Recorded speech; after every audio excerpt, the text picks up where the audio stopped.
এদেশে শূকরের গোশতকে গরুর গোশত বললে মানুষ বুঝতে পারে এটা ভুল কথা। এদেশে জানাকে ভালোবাসা বলে, কেউ এর প্রতিবাদ করে না।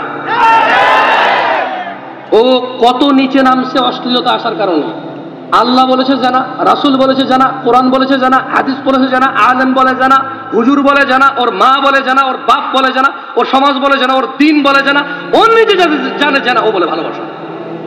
ও বলে কি ভালোবাসা? বিয়ে করে না এটা নাকি ভালোবাসা? তাহলে জানা কোনটা?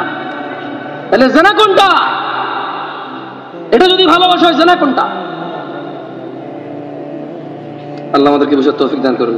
যাই কোরআন তেলাওয়াত করলাম না বেশি।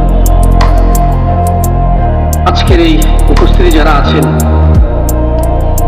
যারা ইলম অর্জনের জন্য এতটুকু এসেছেন, রাসূল সাল্লাল্লাহু আলাইহি ওয়াসাল্লাম বলছে যে ব্যক্তি ইলম অর্জনের জন্য আল্লাহর রাস্তায় বের হয়, আল্লাহ সুবহানাহু ওয়া তাআলা তার জন্য জান্নাতের রাস্তা সহজ করে দেন।